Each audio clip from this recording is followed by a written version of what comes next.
Hi friends, ഇന്നിവിടെ തയ്യാറാക്കാൻ പോകുന്നത് രാവിലത്തെ ഒരു ചായയുടെ കടിയാട്ടോ. അതിന് കുറച്ച് കടല കുക്കറിലിട്ട് വെള്ളം ഒഴിച്ച് ഉപ്പൊഴിച്ചു കേട്ടോ. അപ്പോൾ നമ്മൾ കുറച്ച് അരിപ്പൊടിയാണ് ഇവിടെ എടുത്ത് വെച്ചേക്കുന്നത്. ഇനി നമുക്ക് ഇതിനകത്തേക്ക് തേങ്ങയും ജീരകവും ചേർക്കണം. കുറച്ച് തേങ്ങയും ജീരകവും എടുത്തിട്ട് അത് ഇതിനകത്തേക്ക് ഇട്ട് കൊടുക്കുന്നുണ്ട് കേട്ടോ. ഇനി നമുക്ക് ആവശ്യത്തിനുള്ള ഉപ്പ് ഇട്ട് കൊടുക്കാവേ. നല്ലതുപോലെ ഒന്ന് ഇളക്കി കൊടുക്കാം. ഇതൊരു വെളുപ്പിനെടുത്ത വീഡിയോ ആണ്. അതിൻ്റെ മൊബൈലിൻ്റെ നെല്ലിങ്ങനെ കാണുന്നുണ്ട് കേട്ടോ. അപ്പോൾ നമുക്കിതൊന്ന് ചൂടുവെള്ളത്തിൽ വേണം വാട്ടി കുഴച്ചെടുക്കാനായിട്ട്. അപ്പോൾ നമുക്കിതൊന്ന് ചൂടുവെള്ളത്തിലിട്ട് നല്ലതുപോലെ കുഴച്ചെടുക്കുന്നുണ്ട് കേട്ടോ. ഇതുകൊണ്ട് ഞാൻ നല്ലതുപോലെ കുഴച്ച് ഉരുട്ടി വെച്ചിട്ടുണ്ട്. ഇനി നമുക്കിതൊന്ന് ചെറിയ ബോൾസുകളായിട്ട് ഉരുട്ടിയെടുക്കണം കേട്ടോ. നമുക്ക് ശരിക്കും കടലയുടെ വലുപ്പത്തിൽ വേണം തന്നെ ചെയ്യാനായിട്ട്. ഇതുണ്ട്, നമ്മൾ ചെറിയ രീതിയിൽ ഇത് ഉരുട്ടിയെടുക്കുന്നുണ്ട്. അപ്പോൾ എല്ലാവരും ഇതുപോലെ ഒന്ന് ഉണ്ടാക്കി നോക്കുക. രാവിലത്തെ ഒരു ചായയുടെ കടിയാണ്, നല്ല ടേസ്റ്റാണ് കേട്ടോ.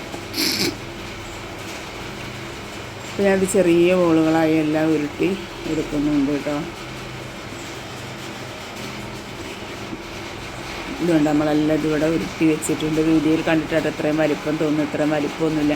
ഇതിന് നമ്മൾ ആ കുഴച്ച് വെച്ചേക്കുന്ന അരിപ്പൊടിയിൽ ശകലെടുത്ത് വെള്ളമൊക്കെ ആക്കി എല്ലാം കലക്കി വെച്ചേക്കുന്നത് കടല ഞാൻ കുക്കറിൽ നിന്ന് അടുപ്പയിലോട്ട് മാറ്റിയിട്ടുണ്ട് കേട്ടോ. ആവശ്യത്തിനുള്ള ഉപ്പ് ഇട്ട് കൊടുത്തു, കരിവേപ്പില ഇട്ട് കൊടുത്തു.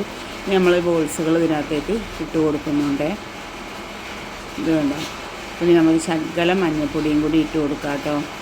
ഇനി നമുക്ക് കലക്കി വെച്ചേക്കുന്ന അരിപ്പൊടിയും ഇതിനകത്തേക്ക് ഒഴിച്ച് കൊടുക്കാവേ.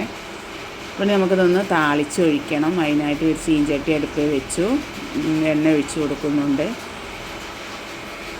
രാവിലത്തെ ഒരു കടിയാട്ടോ അത്. ഇനി ഇത് കുറച്ച് കടുക് ഇട്ട് കൊടുത്തു, ചെറിയുള്ളി ഇട്ട് കൊടുത്തു, വത്തൽമുളക് ഇട്ട് കൊടുക്കുന്നുണ്ട്. ഇനി കരിവേപ്പില ഇട്ട് കൊടുക്കാം കേട്ടോ. നമുക്കിത് താളിച്ച് ഇതിനകത്തേക്ക് ഒഴിച്ച് കൊടുക്കണം. നല്ല ടേസ്റ്റായിട്ട് അങ്ങനെ ഇതിനകത്തേക്ക് ഒഴിച്ച് കൊടുക്കുന്നുണ്ട്. അപ്പോൾ നമ്മളെ കടലയും അരിപ്പൊടിയും വെച്ചിട്ടുള്ള ഒരു പലഹാരമാണ് കേട്ടോ.